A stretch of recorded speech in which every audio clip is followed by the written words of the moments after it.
Hello and welcome to the program Sula's Big Adventures with me, Sula. This episode is about comets. So what is a comet? Well, a comet is just a ball of ice and dust, and you can find comets either in the Kuiper belt or the Oort cloud. The Kuiper belt is a belt that is just beyond the orbit of Neptune, the planet farthest from the sun, and comets found in the Kuiper belt, they take under 200 years to orbit the sun one time. You can also find comets in the Oort cloud. The Oort cloud is 50 times farther away from the sun than the Kuiper belt, and it's spherical shaped. And comets found in the Oort cloud, they can take thousands of years to orbit the sun one time. In fact, they found a comet, the longest known orbit in the Oort cloud. It takes 250,000 years for it to orbit the sun one time. So comets, when they're found in the Kuiper belt or the Oort cloud, all they are is ice and dust, and that ball is called the nucleus. But when they get close to the sun in their orbit, then the sun starts to heat up the ice and it turns into gas. And then the comet starts creating a fuzzy ball around the nucleus, and the gas starts streaming behind it, and it starts getting pushed behind the comet by the sunlight and particles from the sun, and it creates a tail that can be millions of miles long. And in fact, a comet has two tails. One tail is it's kind of whitish and it's mostly dust. And the other tail is the gas is electrically charged molecules or ions. So it's an ion tail. And the ion tail is always pointed directly away from the sun, whereas the dust tail is more in an arc. And the comets can either be pulled by the sun and continue to orbit, or they can crash into the sun, never to be seen again. But when a comet enters our inner solar system, that's when we can see it here on Earth. And it also depends on how bright the comet is, whether we can see it, because comets are notoriously unpredictable. And there is a comet in the sky right now that the media will tell you is naked eye, and you just have to walk out your door to see it. But it is magnitude 6, which is right at the limit of most people's ability to see a naked eye object. I think last time I checked, it did go down to magnitude 5.8, which is a little bit better. But it really depends on how dark your skies are and how good your eyesight is. So if you're in a suburban area or inner city, you're not going to see it, even with binoculars. I probably could have seen it when I was in Big Bend. It's a Bortle 1, but at that time, the comet, you had to get up at 4 a.m. And if you've been watching my channel, you know I don't like early morning events, so I wasn't willing to get up that early, especially since it is going to be an evening comet, they said, and it is now. Earlier in the week, I went to a Bortle 5 in the evening. It was still low on the horizon, and I had binoculars. I didn't see it.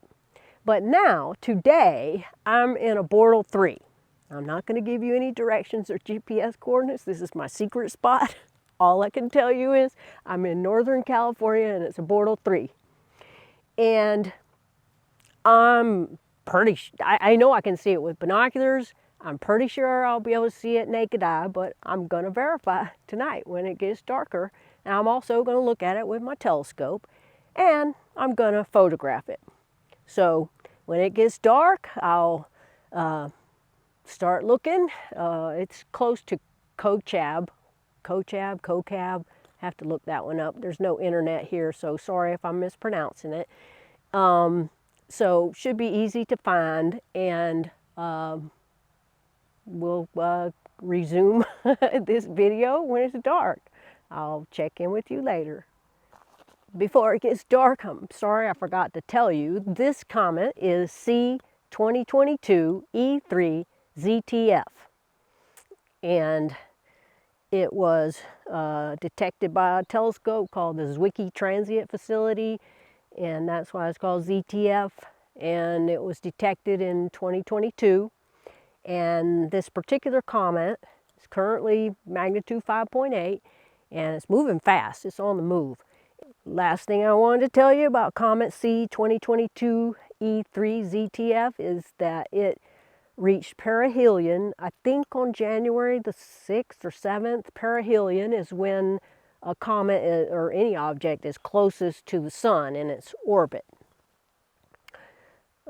So I just wanted to give that additional information about the comet that I'm planning to look at when it gets dark.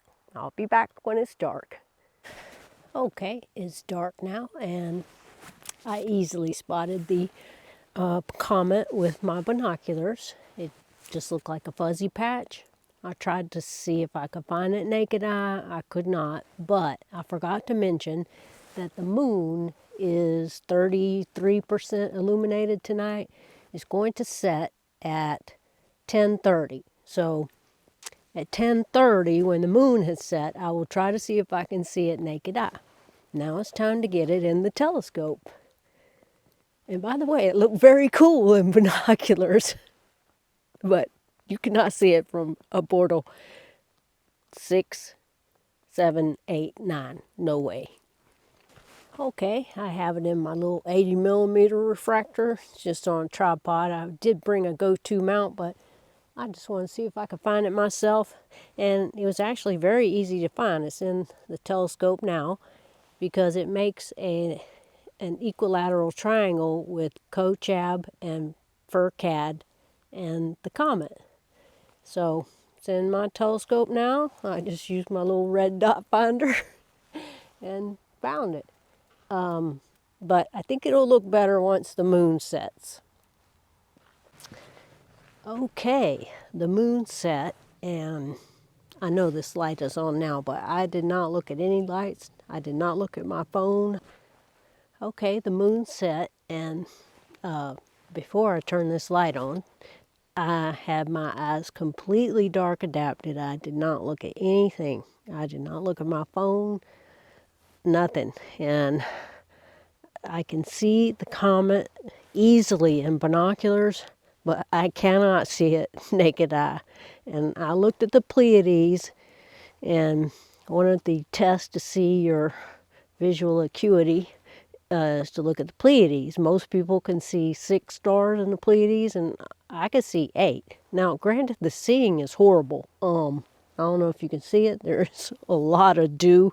I've hit the dew point about 30 minutes ago. It's horrible, but I can see pretty well in terms of magnitude of stars, but I'm sorry, I cannot see that comet unless I put my binoculars on it.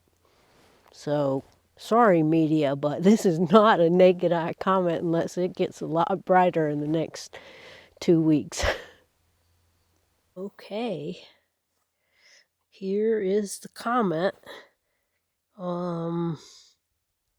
This is with the 100 millimeter lens at 128,000 ISO. I'm taking some pictures now. There was a lot of dew, so I had to get the dew strap out, but there's the comet. It's close to Kochab. It's moving fast, and so it's moving past the little dipper, but there it is. And I'm sorry, but I tried. It is not naked eye.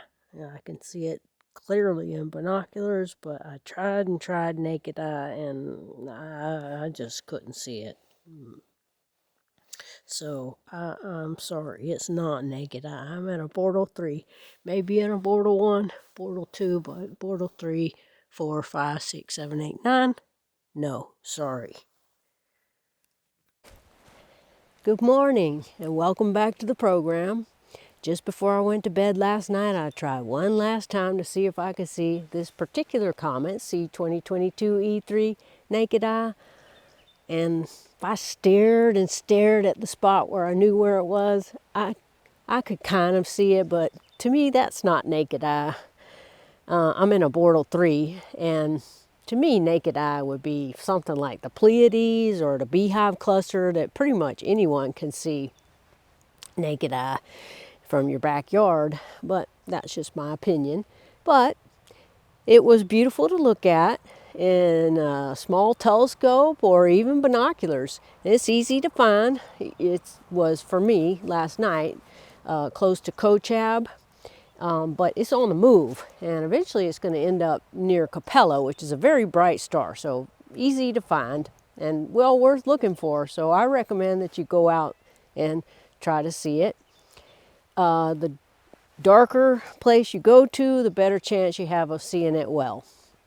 And maybe you can see it naked eye. My book, it doesn't qualify, but was beautiful. But my pictures, the tail was not very distinct. I haven't edited them yet, but from what I could see from the live view on the camera, it just looked like a big ball, but we'll see. And I'll show you my pictures and some video I took of it as well. So that's it for this episode on comets. I hope you enjoyed it, and I'll see you in the next episode. Until then, get outside and enjoy the night sky. Dark skies forever. Sula, signing off.